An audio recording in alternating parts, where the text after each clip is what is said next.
Today we're going to be talking about how to paint morning light in watercolor. I'm going to walk you through step by step how I paint this vibrant sunrise scene. I've laid out my drawing in the scene and it's a fairly simple drawing. The main area of interest is right down here where I have these cars driving down this road.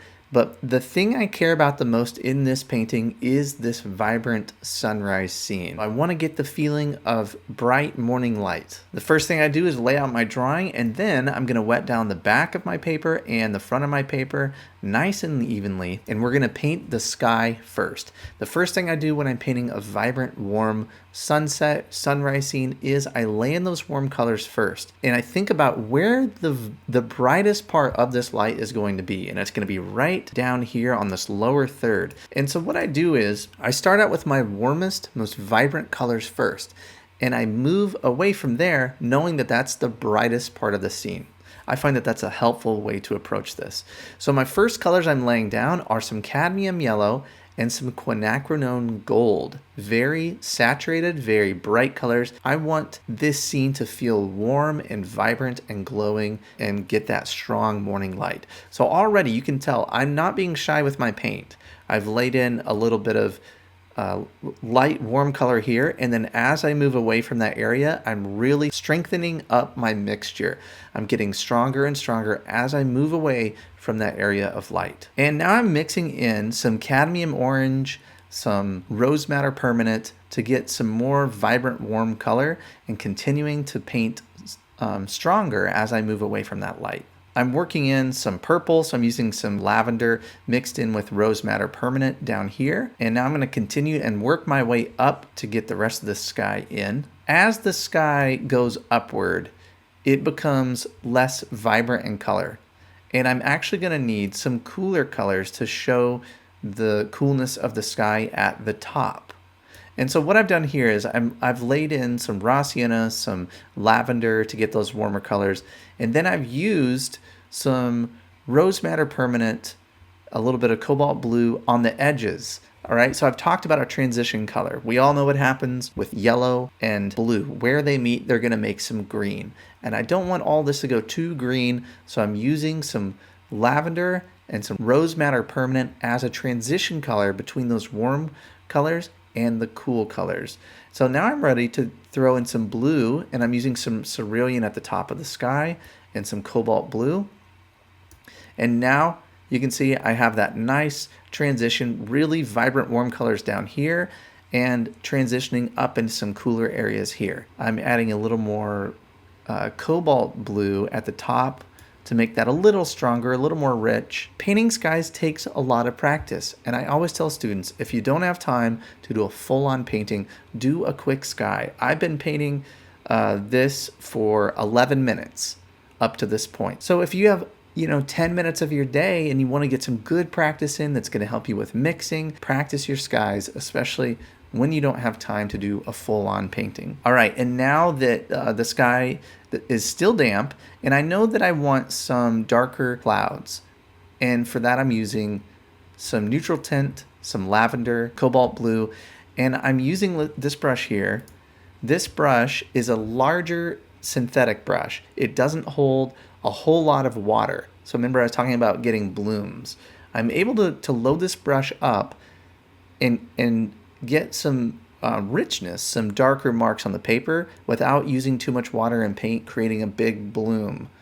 So when you're doing these darker touches on the sky, towards the end of your sky, and you've already laid in this nice wash, use a smaller brush that doesn't hold as much water, and it'll give you a little bit more control to get up to the strength that you want. After I've laid in that part of the sky, I noticed that this is looking actually a little weaker than I wanted to. And so I started pulling down what I'm doing here, and again, gently. I'm not going in with a ton of paint and water. I'm loading it, my brush up with some warmer colors, and I'm just gonna lightly paint around this area of the sky. I almost didn't do this, but I could tell that I could get away with this on the paper, and by painting around this area one more time, I'm strengthening it and really emphasizing the light here that is so important. So I carefully left that original brightness behind it, and after I placed that, I take a damp, clean brush and I can soften some of that. So I dry brushed over it, or I left some broken marks. Now I can take that brush and I can soften it, and that creates some nice little smooth, a smooth transition between the darker orange and the lighter yellow, and it continues with that light effect that's really important to me. Also, I have this clean damp brush, and I thought I'm gonna lift off a few little highlights, and I that was a nice touch. It kind of shows some of the clouds up here, gives us a little more interest in the upper third, and I feel like it turned out pretty nice. So I've lifted off a few little things there, and that is a look at the first wash of the painting. The sky is done, so I won't be painting any more on the sky at this point. All right, at this point the paper has all dried. We have our sky in place, and now I'm gonna start painting onto the ground here and build up the strength of the road. And that's really important too, because we cannot have light if we don't have strong values. If we don't have a lot of richness in pigment, then we're never gonna get that vibrant feeling of light. All right, I'm gonna start with the distant hill, and I'm using my calligraphy brush. I'm working my way from left to right. And in the photo, you can tell that the really bright sunlight is making this part of the distance really nice and warm and glowing, and it's softening up this edge. And so you'll see a few times I take a brush up here and I kind of soften that edge a little bit, trying to create that light effect in that distant hill. I keep working my way down and over to the right. So I used a lot more vibrancy there too, where the light was kind of hitting the distance. So some cadmium orange and raw sienna into that mix. And as I move away from that, I'm doling the colors down a little bit, adding a little bit of variation, and that makes a big difference in the illusion of light. So I'm painting around the light side of the vehicles, and then I'm connecting the middle value in the vehicles into this wash. More vibrancy in the middle, and as I move down and away from it, I'm cooling it off. Pretty straightforward on this wash. Establishing the ground plane, and I took my clean damp brush and lifted out a few directional lines on the road, and that is what we're left with. A fairly simple middle value wash compared to some of the complicated street scenes and other scenes, but so important to get the strength of the road and the ground plane. If you try to get it in the first wash, it's going to be too weak. You lay in what you can, let it dry, come back in, paint over it, get that ground plane strong enough, because you really want this light to be vibrant. And now we are ready to get into the darks and the details and to finish up this painting. And there's a little bit of more value that I need for the trees and other areas. And I'm back to using my calligraphy brush. And I'm trying to find ways to tie in the darks here onto the road. So I'm moving around the scene, and I'm also adding a little bit of darks under some of these cars. So we have our main important car here, and then I'm creating the illusion of more cars in the distance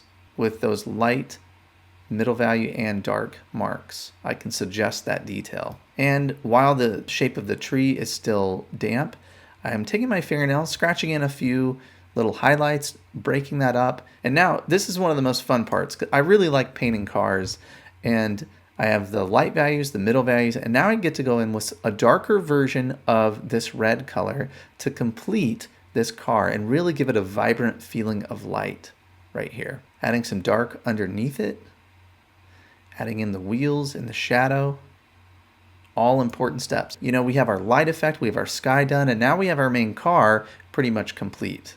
I'm adding a few little directional lines to help lead us into the scene. There are these nice vertical light poles in this scene that are important. Verticals are really good in leading the eye around the scene.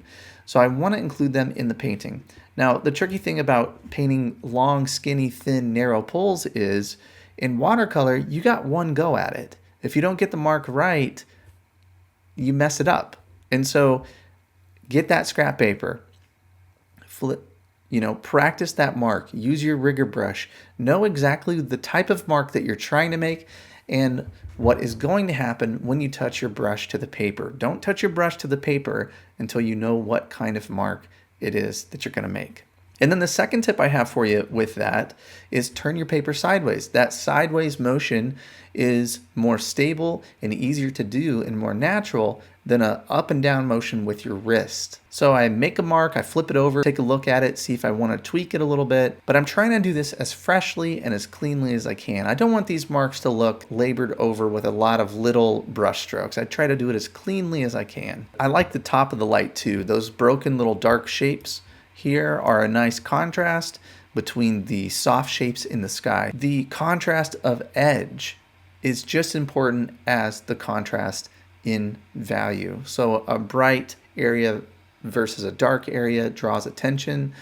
A hard, sharp edge over a soft, loosely undefined edge is a really nice thing to take advantage of in watercolor. And that's the purpose that these pulls are serving in the painting. So I got this big one in and got the little lights on the top and a few little branches in there to break up the tree shape. And this painting is coming together. We're getting really close to the end here. What I noticed is I wanted a little more strength here. I wanted a little bit of texture on the road. It seemed kind of flat for me. And so I go ahead and I do another wash, kind of nondescript color. So raw umber, neutral tint, like this. And I leave a little bit of texture on the road behind. And that does a few things. Texture draws the eye. So leaving a little bit of texture here emphasizes that this is the most important part of the painting. It increases the strength of this wash to really give us that vibrant feeling of light. And here is a look at the final painting. I hope that this look into my process is very helpful in teaching you how to paint vibrant, believable morning light in your scenes. Have you ever been really excited about a painting and you get all set up, you find that right reference that you're excited about, and then it's time to go and you feel lost? You ever had that experience? Well, I have a free resource that I want to give to you today that can help with these problems. My 5 steps to plan a successful watercolor painting. I walk you through the crucial planning phase of your painting that will help you understand what you're going to paint first, second, and third. The planning is really so important, especially in watercolor. This medium is harder to correct. It's so immediate. So having that plan is very important. I send you a PDF that you can download. And the great thing about this is you can have it on your phone, you could print it out, and you can take a look at these crucial planning steps before you start each painting. All you have to do is follow this link here and download my 5-step guide to planning a successful watercolor painting.